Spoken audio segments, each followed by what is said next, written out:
Well, welcome everybody. We hope you're all having a wonderful day so far. We have a lot of good content that we are going to get into today with Walmart Shipping 101. So before we start, we always like to introduce ourselves. My name is Danielle Gloy. I will be monitoring the chat today, and then leading our content is the incredible Ali Trong. So we work on the SupplierWiki team. SupplierWiki is kind of like the educational arm of SupplyPike. So we help create free educational resources like ebooks, articles, and webinars.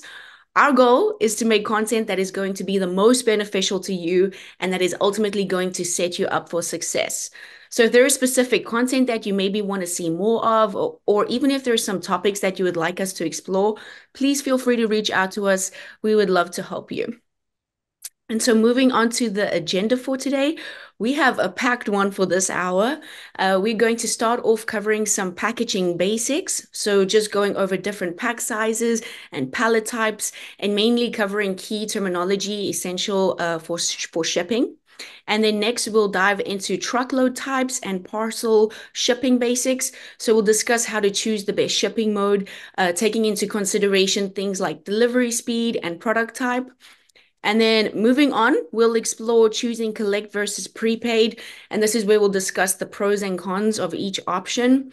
And then we'll begin wrapping up the content portion by going over essential shipping documents and how to maintain compliance with shipping regulations. And finally, we'll open the floor to general questions and discussions. Please feel free to ask any questions you have about today's topics, or maybe even share some challenges that you've encountered in your packaging and shipping processes. We love some engagement in the chat.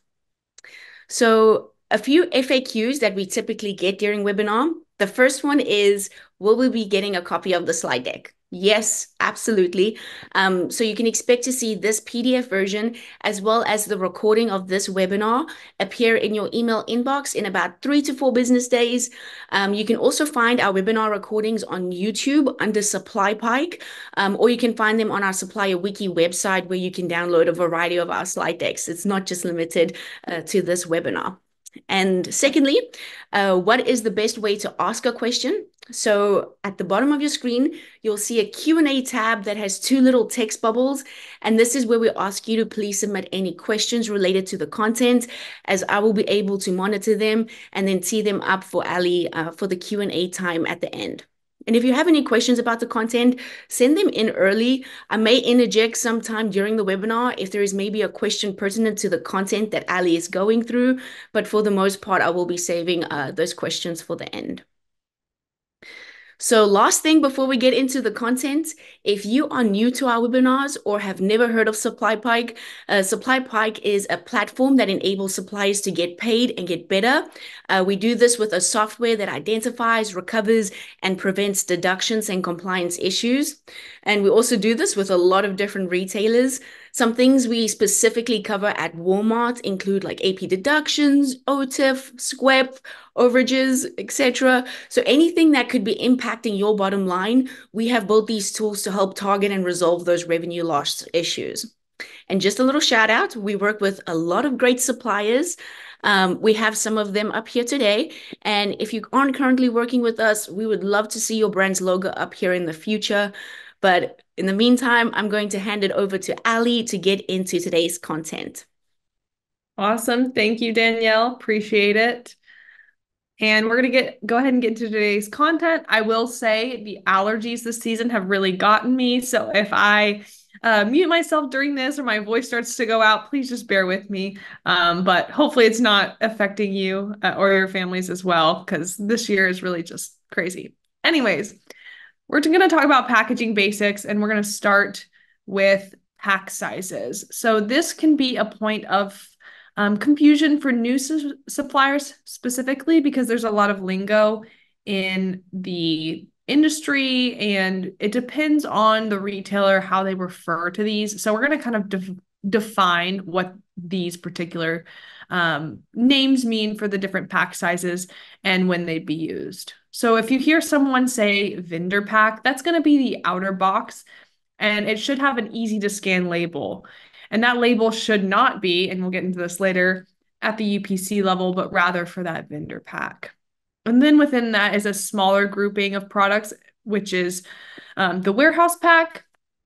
The reason that it's called the warehouse pack is because let's say they um, Walmart receives the vendor pack, they'll open up that box because they know that it's a vendor pack and it's labeled as such. And then they say, okay, each of these go to different warehouses. So we need to unpack this box, send them to different warehouses. And then within that is the SKU, and that's going to be the smallest version of the product. So if I'm a customer at Walmart, whatever I scan, that's going to be the SKU. So that one type of product, that one unit. And so we'll go into kind of what each of those mean. So for vendor pack, that's going to be referred to in a couple different ways. So if you hear vendor pack, you may also hear master pack, you may hear case pack, you may hear break pack. All of those can be interchangeable, particularly at Walmart. I won't speak to how other retailers necessarily speak to those. If you do have an interesting call out, you can share that in the chat. We'd love to hear it. But vendor pack kind of means all of those things. And that means that it's going to go from the supplier to the retailer's distribution center or fulfillment center. And then Walmart specifically has minimum and maximum requirements in terms of the size. So making sure that you're adhering to those specifically are extremely important because you will receive compliance fines and you will have a myriad of supply chain issues if you're not meeting these requirements. And let's just say we may have some examples on this. Let's just say, you're not shipping a full pallet's worth. Walmart in their secondary packaging guide does explain how they expect you to pack specific pallets and organize that for efficiency in the supply chain, whether that's how they're getting loaded into trucks, what is going to balance and be easy to transport on a pallet, etc. So we do have resources on the secondary packaging guide for Walmart.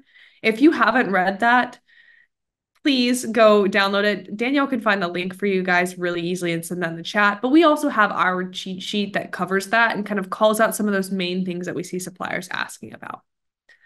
All right, so we've gone from our vendor pack to our warehouse pack. This can also be called an inner pack, which makes sense because it's kind of that inner middle part of the vendor pack. And it's always going to be inside of the master pack. So there are options to pack. Some suppliers won't use a warehouse pack and they'll just have, their vendor pack and then SKUs. We'll talk about that. That's going to depend on your business, your specific category, et cetera. But essentially with the warehouse pack or if you're calling it the inner pack, it's going to contain one or more eaches. So that's how it's going to get broken out. And those can be, distributed how they need. An example would be, let's say you've sent the vendor pack and store 237 needs 2 warehouse packs and another store needs 1. You can ship them out that way. So it's a really easy way to kind of break up product and ship it while still keeping it contained and not damaging those smaller units such as a UPC or a SKU. All right, and as I mentioned, there's a couple different ways that these are going to be referred to. So we were talking about case packs and break packs. So yes, it's going to be a vendor pack, but it depends on what's inside. It's like what they say, it's the inside that counts when it comes to case packs or break packs. So let's talk about what those are meaning, because it's a little bit extra information when it comes to that. So with a break pack, you're going to have, it makes sense. It's letting the user, whoever's interacting with that, know that it's going to be something that's going to be broken apart. So it's going to be taking that vendor pack and breaking it into those inner packs or warehouse packs, whatever you like to call them. Whereas a case pack is going to have those individual SKUs in it. So just to kind of reiterate, a vendor pack is going to be greater than a warehouse pack, whereas a vendor pack in the case pack sense is equal to a warehouse pack. So just helpful to kind of understand and level set, especially when you're building out your labels that are identifying those and letting the processing or the receival process, those either automation or manual workers know how to treat your particular product. All right, and then pallets are a big deal. Actually, something that we are seeing a lot with the suppliers that we work with currently is that pallets have been something that has been getting fined a little bit more. Broken pallets are getting fined more in the SWEP program, so that's really key to call out. We'll talk about the compliance section of this and how that impacts suppliers and how those fines are allocated later. But I want to just call out here that we are seeing a rise in pallets being damaged. And so it's really important to consider how you as a supplier can be accountable for those issues. And then in turn, how you can start disputing any of those that are actually on the responsibility of either your 3PL or the retailer themselves. So first thing to consider is how your product needs to be packaged. Like I said, let's say you have really small, like convenience items, such as like candy or something in the impulse section, like a smaller toy. You may, if you're sending, master packs and you're sending it on a pallet, you may want to have those inner packs so you can ship them to specific stores. Whereas it wouldn't make sense to put your SKUs into a master pack or a vendor pack level without those inner packs because it's just really too much product that uh, a store would probably want on hand at one time.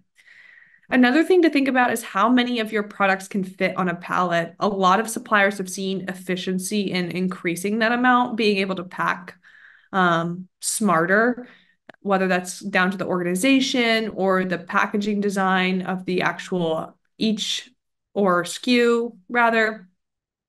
So thinking about that, I kind of mentioned this in my prior example, but how your pallet will be parceled out from warehouse, DC, store to customer. So if you're in a slower moving category like electronics, you may want to, have a smaller version that you're sending to the store. Maybe you only need to send one or two, whereas like an impulse item, you're probably going to need to send more inventory at one time if if it's something that's going through pretty regularly.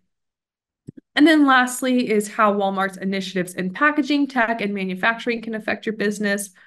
One example that I'll just mention off the top of my head is Walmart's movement at their DCs and their FCs to incorporate automation. That's huge. That's something that they've been talking about for years now and that they're making strides in for automating. But if you're not packaging your pallets correctly, your master packs, your labels aren't correct, it's going to create a hiccup in the process, and thus that will create an issue for maybe on time in full, maybe having all correct inventory at the right time, right place.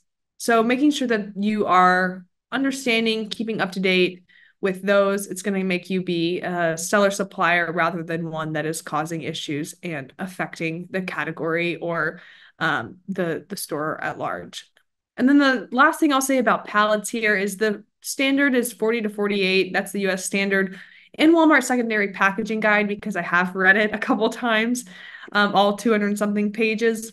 There is a mention, I believe, of pallet companies that Walmart does prefer suppliers to use. So you can go find that and see if that's something that you'd like to change, especially if you have a pallet supplier that you've continuously had issues with. It may be pertinent to change that small detail, but can really affect a lot of things. All right. Okay, let's talk a little bit about load quality and pallet standards. There are a few critical measurements to follow when shipping pallets with Walmart. And here are the minimum pallet standards. First is deck coverage. So the maximum spacing between each dock board is 4 inches, and then making sure that they're grade A, 4-way, flush, and non-reversible. So if you are shopping for pallets, this is kind of the standard here. All right. I'm sure if you have been a supplier for a little bit, you are familiar with high, and it's one of those jargon terms in the CPG space, in the retail space, that if you read it, it's not necessarily intuitive. So we want to break it down and make sure people understand what that means. So tie is going to be the number of boxes that one can store on a particular layer on a pallet. So think about it, since we're all in spreadsheets all day, think about it as your rows. So how many rows can I fill? If I'm highlighting those or filling those rows, those are actually the number of boxes that I could put on a pallet. So if my product is something like a case of water bottles, maybe I can only stack 4 across the pallet before it's, kind of filling over the edges. So that's something to think about. And then high, that one kind of is a little bit more intuitive to me because I think of like how high can it be stacked. So that's the number of layers that the box can be stacked, or the columns rather, if we're thinking of our spreadsheet example. So when you put tie high together, it's how many can I stack on a row, and then how many columns can I make within that, and how high can those columns go? And why is that important? So it's important because you want to build a stable pallet. We have all seen some blooper reels, I'm sure, of pallets that have been just utterly destroyed, whether that's when they're getting picked up by the forklift or they're not shrink wrapped correctly. So here are just the basics when it comes to stacking a stable pallet. First, put the heavy goods on first. If you're doing a mixed pallet, which can have its own issues, or it can be a really great solution, just kind of depending on how you tackle it. You want to make sure that you're putting the heavy goods first. Pretty common sense. That's how we do our groceries. You don't put your jug of milk on top of your eggs. Makes sense. Another thing is stack to the edge. So it's really important to stack to the edge, but not over it, because when you're stacking over it, essentially, if you're thinking about those slots that pallets are getting put in, it may not fit. And then if someone's not paying attention to it being over, it may damage your goods. It may damage someone else's goods. So make sure that if you're stacking to the edge, that it is not even a centimeter over. The next part about building a stable pallet is the brick pattern. That is the most stable way to lay products. That's actually outlined in the secondary packaging guide. They show a couple different examples of how you can stack pallets. So if you're seeing a lot of issues with damaged goods or some of those SQUEP fines, let's think about, could the root cause be the way that we're stacking our pallets? And then lastly, another table stakes one is strapping product down before shrink wrap.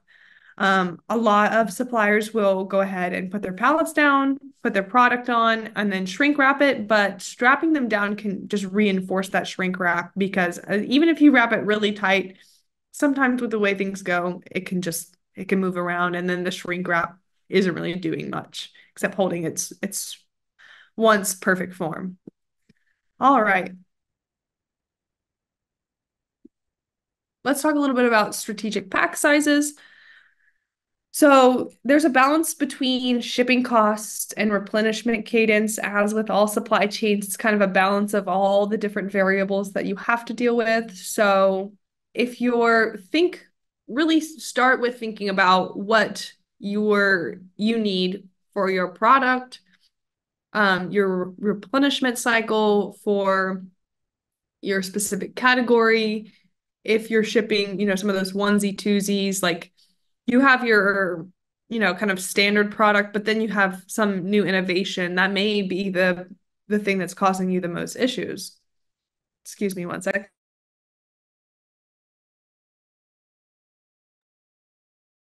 We're gonna make it through, guys. Allergies and all. Okay, so let's say a bigger pack size makes more sense for you. You want to ship more product to a Walmart DC for them to distribute across the network. What are some of the benefits? The packaging is going to cost less. You're shipping more on one pallet. It makes sense. The other is more product can be shipped at once. And if you have a high turn rate for your product, let's say, something like watermelons for this season, since summer's coming up, that would be a huge one. Maybe it would have a higher turn rate, or think of something like in the impulse channel, which is going to have a pretty high turn rates all year round. That's what I would focus on, is how can I get more product to stores so I'm not constantly having to generate orders. Or you can go for the option of smaller pack sizes. That's going to give you more flexibility on replenishment. Sometimes you can be a little bit more agile. And the downside can be that the vendor will pay more per order just because there's additional touches and freight charges. But sometimes smaller pack sizes are great to have, especially if you really just need to get product quickly to a store rather than having something larger that goes to different places in the network. So that's a little bit about strategic pack sizes. And then we would be remiss if we didn't mention retail ready packaging, or it's often referred to as RRP or self-ready packaging. So that's another version of how you can be strategic with your pack sizes. So thinking about how you actually package your product, your retail products, what a customer would buy, so that there is no external packaging. Essentially, a store associate just opens the pallet or however it's shipped, and then they pull something out and kind of usually there'll be a tearaway on the cardboard, like a perforated cardboard, and then they could kind of set something into the shelf, and it's really easy to just kind of set and then forget. And so they'll have no external packaging and be very minimal for handling. Some of the questions we've gotten about retail ready packaging is why. Besides the ones that we have listed here, which I'll go through, is there have been initiatives with Walmart that direct suppliers to retail ready packaging. So some of those are cutting down on labor costs. It makes it a lot easier for store associates to just go in, understand how to set up the product, and really they're not having to do too much work or thinking about how something needs to get set up, which is nice because we all hate it when we have this great new innovation or a new SKU that we're selling in, and then you go and look in the assortment set up incorrectly. That's always frustrating. The other part is it reduces packaging waste. Something that Walmart has been talking about for several years is Project Gigaton. That is kind of how they reduce some of the waste and be more environmentally conscious and sustainable. So it's helpful for that. You're not using, 3 or 4 boxes to just package cardboard on cardboard before the product is actually visible. It also helps avoid stockouts. So when you have a RRP, you often know exactly, well, you will know exactly how many units are in one box. And so it can help, manage that inventory a lot better. And it's also going to just enhance that product presentation. You've all been on to a shelf where you see something that's packaged. It's got, extra branding. Sometimes it's even got either a QR code. It's a great space for, your marketing teams, your branding teams to kind of elevate the customer experience. All right, so there's always going to be rules when it comes to pack size on shelf, and why RRPs, or however you refer to them, PDQs is another way that they can be referred to. You want to make sure you're utilizing them correctly. So Walmart's rules with using these retail ready packaging is that there's always 2 that can fit on a shelf. This is because and you'll kind of see as we walk through this, the retail ready packaging will usually have kind of one level associated to it. So saying, basically, if you see that one is out and you were only selling in one of these retail ready packaging, there's no product on the shelf.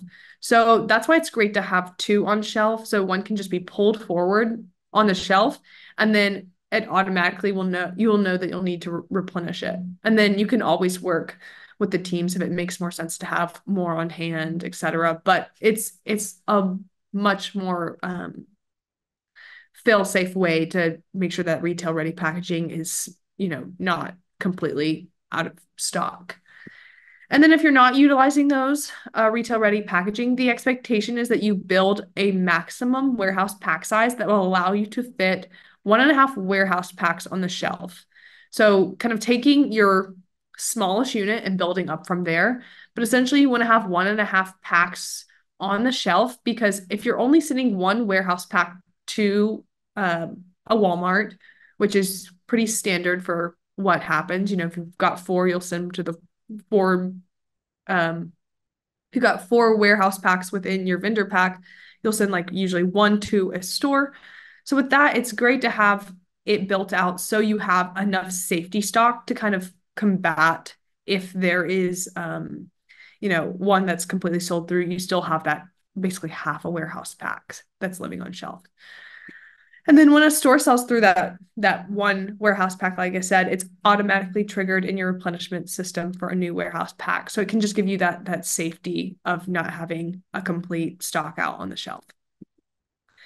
And then this is kind of, if you're a visual learner like me, how you would break it out. So reiterating, if you have a retail ready packaging, you'll want to have two of those on shelf. Makes sense if someone said, you know what, I'm just going to take the whole one home because I love this product so much. You still have something displayed and it can be automatically triggered. And then again, this is a good way to think about that pack and a half rule is, if a pack is 6, you want to make sure that they have that half as well, because if you're selling through this is enough inventory to get you by, maybe not depending on, your turnover rate. Selling through is, a good problem if you can replenish it pretty quickly. So making sure that you kind of have that safety stock on hand as well. All right, last things on just how you can package those. So this is another example of that retail ready packaging fitting back to back on a shelf. And then if one were sold through, you still got that one that can then tide over sales until the new retail ready packaging arrives. And then here's another example of those pack and a half rules. So you've got the 6 units that fit on shelf. So we can kind of break down this example because this math can sometimes be confusing. If a warehouse pack is 6 and you need to divide it by 1.5, you'll want to have at least 4 units on shelf. So that will be the pack and a half. So you want to make sure that you're able to fit 6 on shelf. And so that when it's sold through, you have that trigger that allows you to know that you're low on inventory and need to replenish at the right point. So there's no errors and there's no stockouts. All right. So we've talked about pack sizes. That's kind of the first building block. Let's say we've got a great pack size. We feel good about how we're packing our product. We're not having any issues with inventory. Let's focus on the other element is how we actually get that inventory to stores. And let's talk about shipping method. So the first one we're going to talk about is LTL, or less than truckload. And what does that mean? It's basically what it sounds like. So with LTL freight, you're assuming that the supplier is only paying for the space needed with freight. And typically it's going to mean that your inventory is weighing anywhere from 100 to 5,000 pounds. So it's kind of similar to if you think about a plane. It's really important for transportation companies to know exactly what you have on the truck, because it can affect the journey from how long it takes to get there.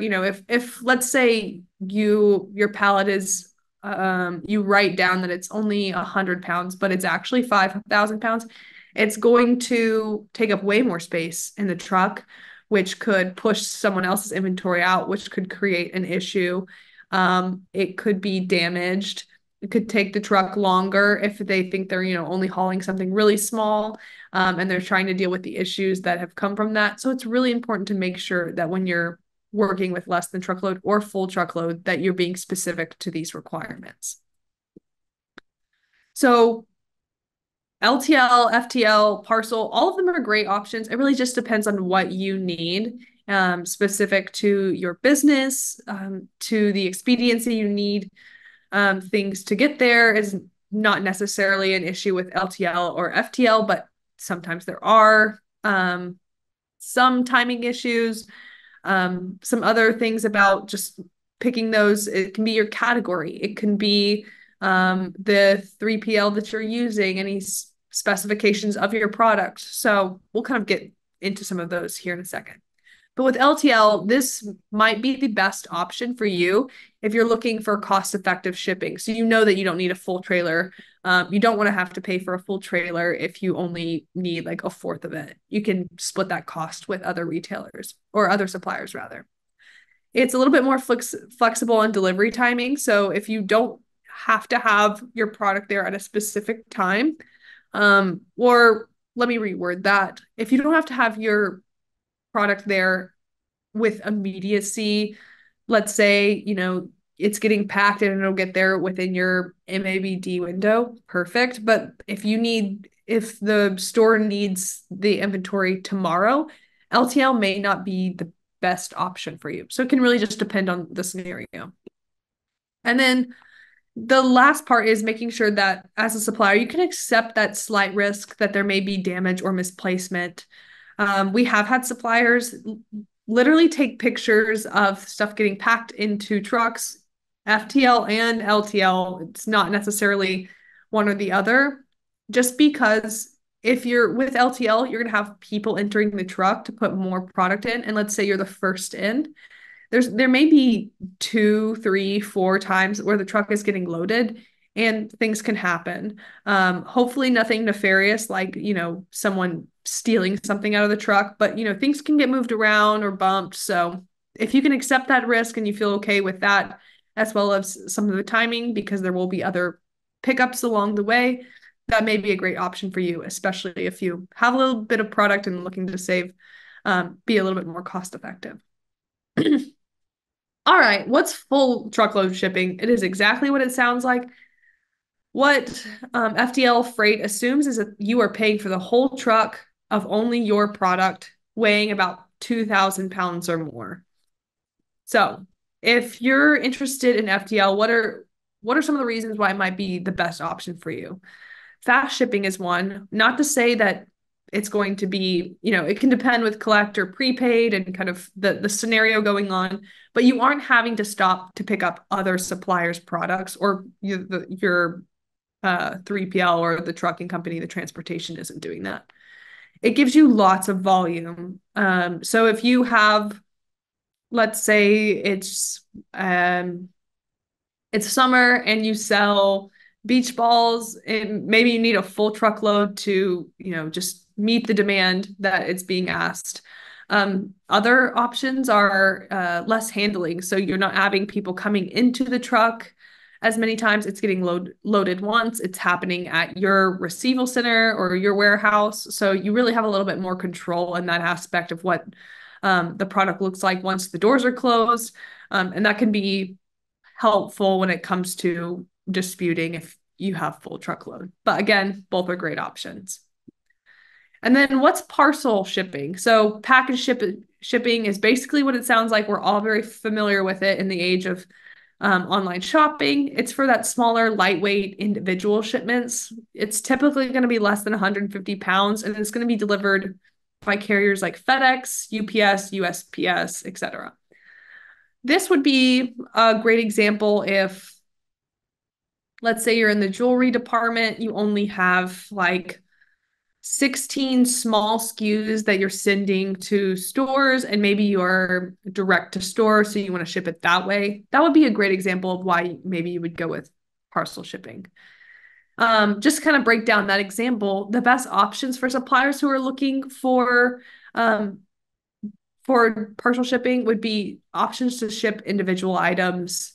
Could be an option if you really need to get something shipped into a store immediately.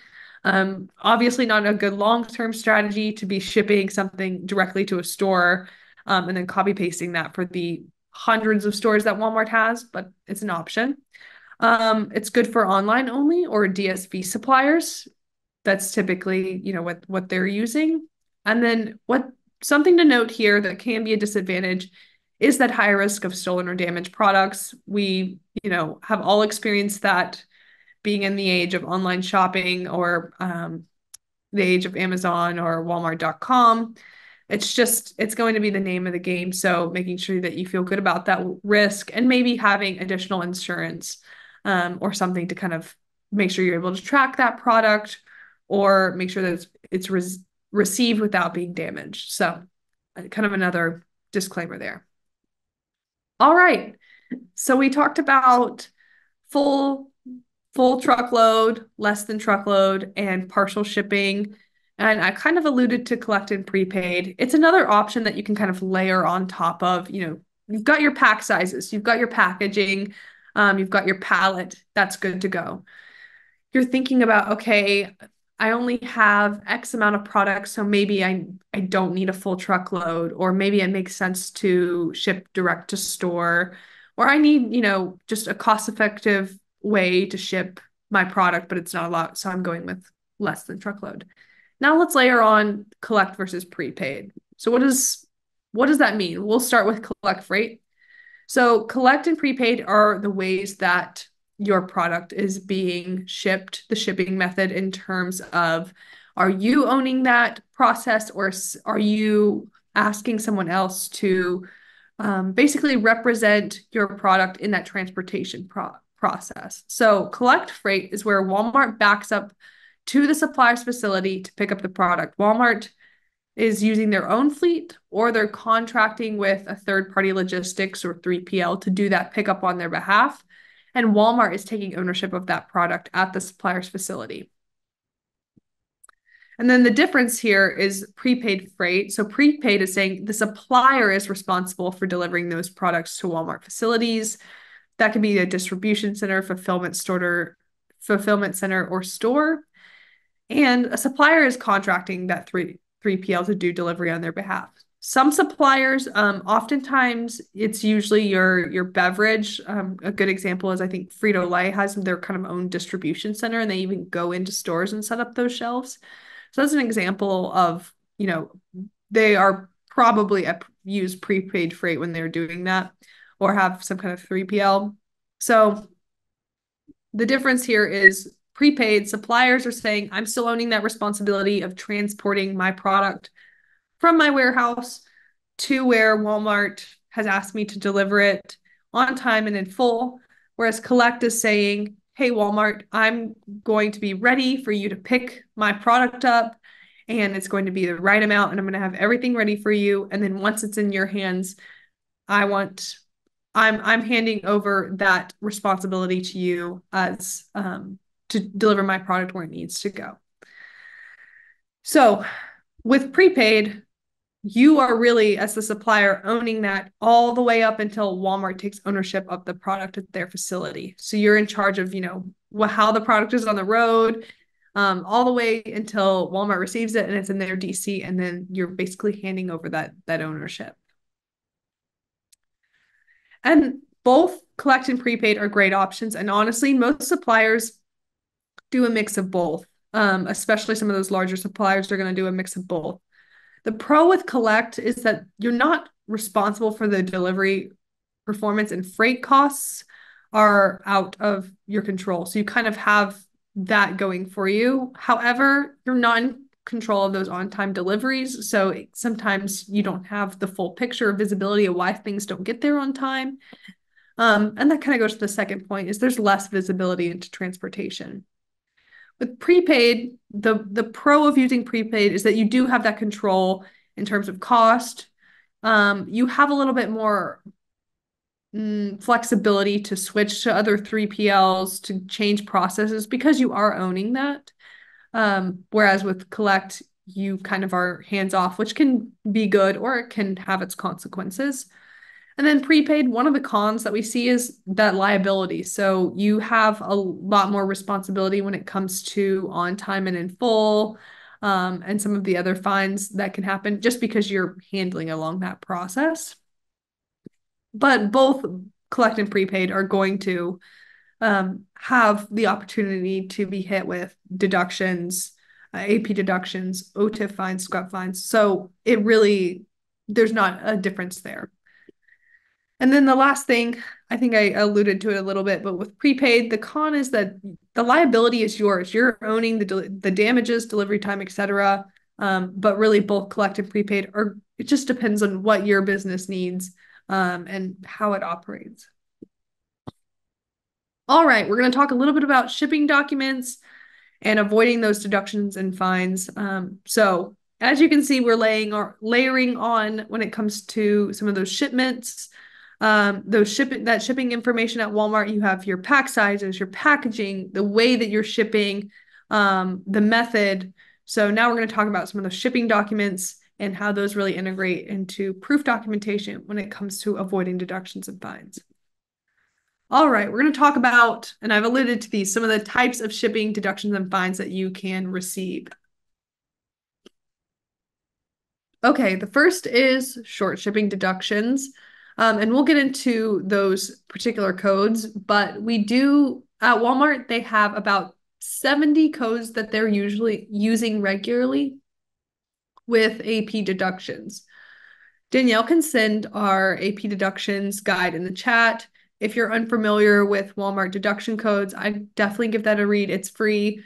It really just goes through what type of deductions are out there, what proof documentation you need to dispute, etc. Today, we're only going to go into a couple that we see pretty often.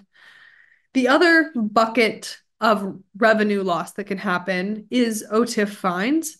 So that, to break down OTIF, is going to be your on time. So, hey, supplier, did you get the full inventory that I asked for on time at the time that I requested it? And then that IF, that in full, is going to be the right quantity there too. And then a newer program that we're seeing, I think it's been around since about 2021, is the Supplier Quality Excellence Program, or we fondly refer to it as SQEP. And you can receive fines from pretty much anything from PO accuracy to overages to labels to packaging to pallet fines, which I mentioned earlier in the hour. And there's another phase that is coming out that hasn't been released yet.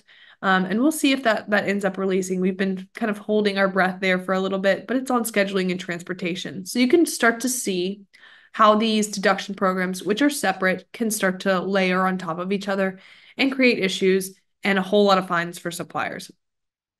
And I knew this slide was coming up, but this is really just illustrating my point. These fines can stack. So on one PO, you can get a short shipping deduction, you can get a SWEP fine, and you can get a no-tip fine.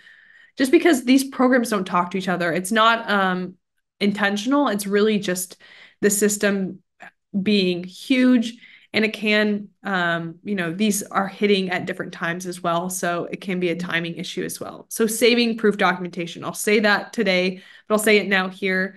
You may get on one PO a short shipping deduction, and you dispute that and win it. And then a month later, you could, get your OTIF fines coming in, and you got an OTIF fine on that PO too. And that proof documentation for the short shipping deduction could be used to dispute the OTIF fine. So you want to make sure you're saving that. But the impact to suppliers of this is not just the headache of having to go in and dispute in different portals and different compliance programs. It's the impact to cash flow. So it can really be, these are all calculated differently, how you're getting a deduction or how you're getting that fine. For SQEP, there's a multiplier. OTIF kind of has its own rules. It's 3% of cost of goods sold. And then short shipping deductions kind of have their own calculation for what's getting deducted off your invoice. So it can really impact you in different levels too. And it can depend on the amount of cases affected as well. So you want to make sure that you're being proactive on those. All right, let's get into a little bit of those short shipping deductions. I mentioned these are the ones that we'll mention today. The reason we're mentioning them is because they're related to shipping. They're also the most common, and they're usually what we see suppliers having the highest dollar amount and count amount when we're analyzing their revenue loss. Really quick call out. We're not doing a sales pitch or we're not even showing the product today, but we do a free analysis. So if you're ever curious, I wonder how many code 22s I could go dispute, but multiply that to all the codes that Walmart has. We actually do a free analysis, so we can show you that. All right, back to code 22s, 24s, and 25s. These are your short shipping codes. Essentially, all of these are going to be about the quantity of the item.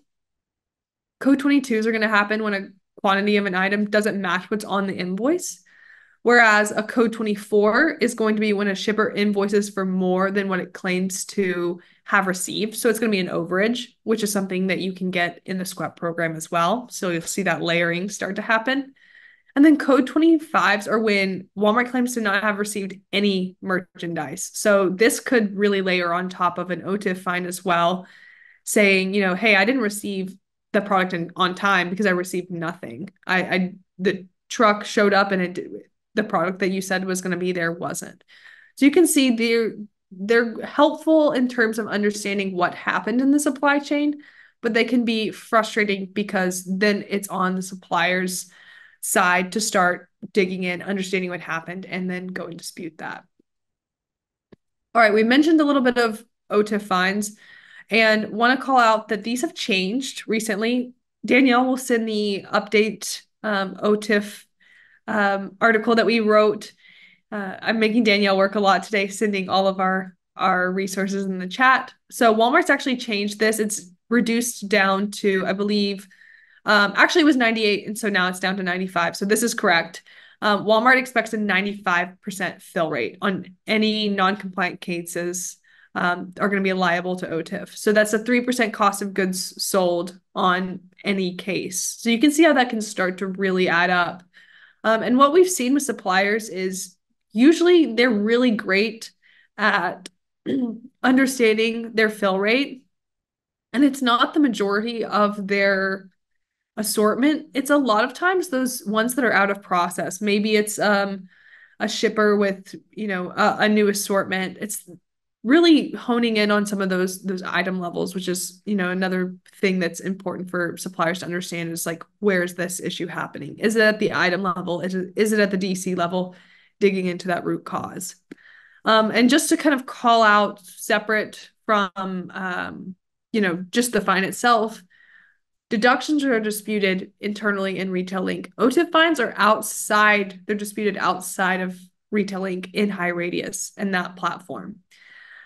And then just kind of toggling down to saying, hey, okay, I'm a supplier. I have these. What can I do to avoid them? And what can I do to understand them better before they get to that deduction or that fine situation where I'm actually being asked to pay these back? One thing we've seen suppliers struggle with is just the forecasting sales to anticipate what Walmart needs in the future. I know that seems basic. I know that's a key part of being a supplier, but adjusting to those needs, being proactive, and then over communicating is really key. If you're seeing these issues, making sure that you're finding solutions and bringing those and applying them to your forecast, or just communicating, hey, I don't have this inventory because of a supply chain issue at my manufacturing plant that's overseas. Communicating that as early as possible is going to save you so much headache of trying to, make something that's just not going to happen. So being proactive and over communicating is kind of those best practices with your OTIF program. And then the second part of OTIF fines is that on time. So Walmart expects the 90% prepaid on time and 98 collect ready, which makes sense because they're owning that collect process. And it's still going to be the same 3% of cost of goods sold. Walmart has written in documentation that they often try to just charge for one or the other, so that on time or in full. But if you are seeing both, you may be able to kind of negotiate and say, hey, I've already received the fine for this.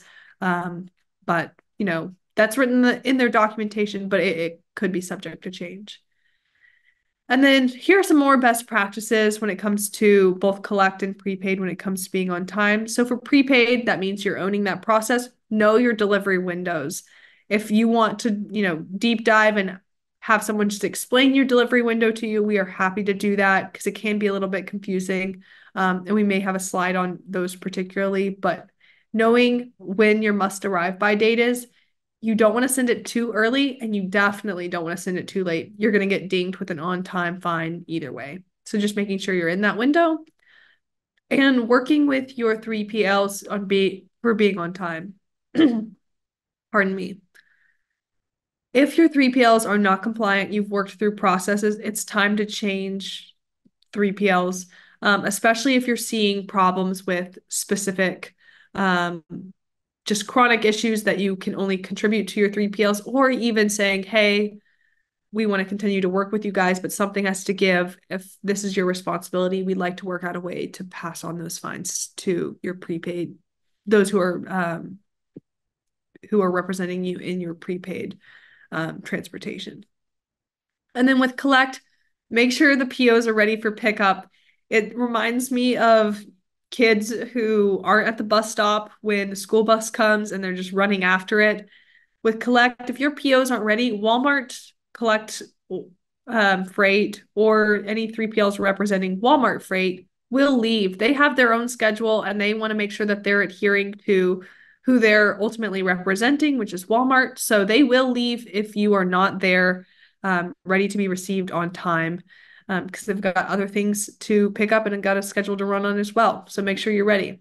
And then another key thing, and this is a issue we see a lot of suppliers make, is routing those PMs by 4 p.m. Central the day after receiving the order. You want to make sure that you are on time with Walmart. And another layer of this is if you have your I forget the specific name, but like your closeout dates. So when you are not picking up, let's say it's a Saturday, it's a holiday, make sure that you are documenting that. There's a process on Walmart, on the Retail Link portal, that you can close those out, because if you don't close it out and you have orders that are landing on those days, a truck will come to pick up your product, your inventory, on a Saturday or a Sunday, even if it's closed, because that is how the system will set it up. So make sure you have those closeout dates where your facilities are not open, so that the automatic system won't schedule any pickups on those days. All right, let's talk about SWEP fines. So this is a newer compliance program. Really how Walmart has talked about it is it's improving shipping through the Walmart distribution network and trying to get to 100% efficiency. And it's built out in 4 phases. Excuse me. So that first phase I've talked about, PO accuracy and ASNs. Actually, Walmart just updated something on their ASN. We talked about it in our newsletter. So if you're not subscribed to the newsletter, that is where we're trying to put the content that's coming out really fast. So what I'll say is go check the Retail Link portal. They have a news document. If you can't find it, we'd love to send it to you. But essentially with EDI, there's going to be a little bit of a new process. So you want to make sure that your EDI is set up correctly for your ASNs. And if that all is a whole different language to you, we can talk through that as well. Happy to talk through more. Second phase is barcode and labeling. So you can see where pack size and item setup really come in to play, and can, if you're not set up correctly, can be an issue down the road. Phase 3 is load quality, label quality, and packaging. And then phase 4 is actually not released yet, but it's going to be on scheduling and transportation. The nice thing about SQEP is that these fines are actually disputable in high radius, just like OTIF. So you can go in there and dispute both of those in one portal, even though it's outside of Retail Link. All right, so we're getting close to time, so I'm gonna go ahead and talk through these really quickly. But these are the common shipping documents that you're used for disputing. So we'll talk through these here in a second. So the bill of lading is a legal agreement. It's a receipt and it's a title of goods for each PO. And it has important information that can help with your disputing process. It has the quantity and packaging of the items. It has the party responsible for the payment. It has special instructions or additional information. It has written descriptions of the item, the weight and the dimensions, and the pickup delivery locations, including hours and contact information. So this can really be the smoking gun. BOLs and PODs can be extremely helpful when disputing at Walmart for short shipping, for OTIF, and for SQEP. Really just depends on the specifics of the code. But this is kind of what we will point suppliers to using if they have access to that. And then the last is the POD. That's going to have your ship to address, the purchase order number, some of that basic item information, which can be helpful to point to. And then the warehouse store stamp showing received in full, which is extremely important to get. And if that's not happening, that's something that you can bring up in your process to make sure you're getting that. 'Cause it can be really helpful proof documentation. And then a caveat here is if you're shipping collect, you're not responsible for providing this document, and you have other means to dispute besides a POD if you're needing proof documentation. So some best practices with shipping documentations is do make notes of the damages on the POD or BOL, training your team or the 3PL that you're working with to do that. ensuring your product's replacement value. So when you're disputing, Walmart is going to deduct for the retail value, the cost for them, not the value of the product. They're going to dispute at the highest cost because they're the ones that are selling that into the store. Sorry, all those allergies are getting to me. And then last thing is follow the proper packaging guidelines. Again, I called out the secondary packaging guide. We have a cheat sheet on this if you want the high level details that are really helpful for suppliers. But it is important if you're seeing chronic issues to kind of review that, dig in, see what maybe your team is doing incorrectly, and then going from there, making a game plan. On the other side, the don'ts are don't sign a freight shipment without inspecting. This can leave you kind of in a hard place. Don't leave BOLs unsigned without documentation. Getting those BOLs signed, that can kind of keep suppliers on the side of, well, yeah, it says on the BOL that you received all of it, so maybe there's a different issue, and kind of disputing that way. And don't wait to dispute a damage or short shipment, doing it in a timely manner. I know that the suppliers get a lot of these pretty often, but making sure that you're disputing that, because it's harder to track down proof documentation with BLs and PODs. Some 3PLs will kind of erase those after a certain amount of time just for storage purposes. And Walmart only has 13, they only save 13 weeks back of rolling data. So that 14-week kind of gets cut off every time, again, for data purposes, just saving storage space. So as soon as you are able to dispute something, you want to make sure that it's timely so that you are, getting the most accurate and the most information that you can access at that point. All right, perfect. Well, we're at the Q&A part. I'll go ahead and check in with Danielle if we have some questions. I know I kind of talked all the way to 2. You did a great job. Thank you so much for going through all that content, Ali. And thank you everybody for joining us today. It looks like we didn't have any questions come through. I'm still going to keep an eye out for that. But in the meantime, if you think of a question later or would like to share any insight, please feel free to reach out to us on our email. It will pop up on the next slide. Or if you're trying to find more people, you can find us at supplypike.com. We would love to continue that conversation with you.